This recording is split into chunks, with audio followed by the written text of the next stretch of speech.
AP ప్రభుత్వం అత్యంత ప్రతిష్టాత్మకంగా తీసుకుని నిర్వహిస్తున్న 2 రోజుల భాగస్వామ్య సదస్సులో విశాఖ నగరం కోలాహలంగా మారింది. ఉపరాష్ట్రపతి రాధాకృష్ణన్ ఈ సదస్సును లాంఛనంగా ప్రారంభించారు. రాష్ట్ర అభివృద్ధికి ఈ సదస్సు కీలక పాత్ర పోషిస్తోందని ఏపీ ప్రభుత్వం భావిస్తోంది. సుమారు 10 లక్షల కోట్ల పెట్టుబడులకు సంబంధించిన ఎంఓయూలు కుదుర్చుకునే అవకాశం ఉందని అధికారులు అంచనా వేస్తున్నారు. దేశ విదేశాల నుంచి ప్రముఖులు ఈ సదస్సులో పాల్గొన్నారు. ఇక దీని మీద మరింత సమాచారం మా సీనియర్ కరెస్పాండెంట్ కొండలరావు అందిస్తారు. ఏపీ అభివృద్ధిలో కీలకం కానున్న విశాఖ భాగస్వామ్య సదస్సుకి భారీగా దేశ విదేశాల నుంచి ప్రముఖులు వచ్చేశారు. చాలా వరకు ఏదైతే ఆంధ్రప్రదేశ్ అభివృద్ధిలో మేము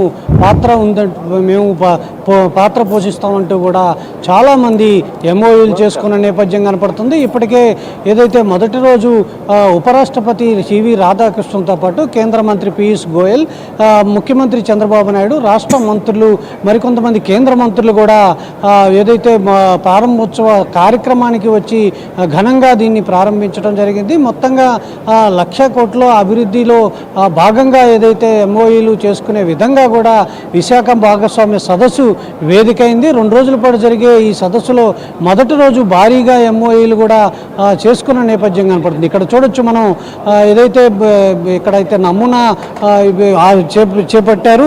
దాని వరకు ఏదైతే తొలి రోజు సదస్సులో డ్రోన్ సిటీ, స్పైస్ సిటీ వర్చువల్గా ముఖ్యమంత్రి చంద్రబాబు నాయుడు ప్రారంభించడం జరిగింది. సుమారు 25 సెషన్లో వివిధ అంశాలపై కీలక చర్చలు కూడా సెషన్లో పాల్గొన్నాడు ముఖ్యమంత్రి చంద్రబాబు నాయుడు. రాష్ట్ర గవర్నర్ అబ్దుల్ నజీర్తో పాటు ఉపరాష్ట్రపతి ఏదైతే సివి రాధాకృష్ణన్తో పాటు మంత్రులు, కేంద్ర మంత్రులు గింజవరపు రామ్మోహన్ నాయుడుతో పాటు రాష్ట్ర మంత్రులు ఏదైతే నారా లోకేష్తో పాటు కొంతమంది మంత్రులు కూడా ఇక్కడ పాల్గొన్నారు.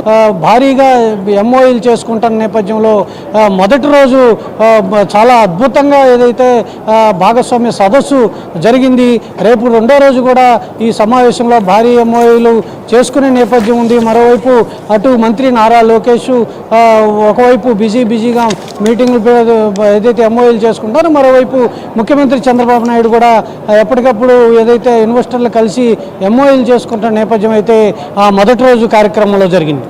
కెమెరా పర్సన్ పవన్తో కొండలరావు, విశాఖపట్నం నుంచి.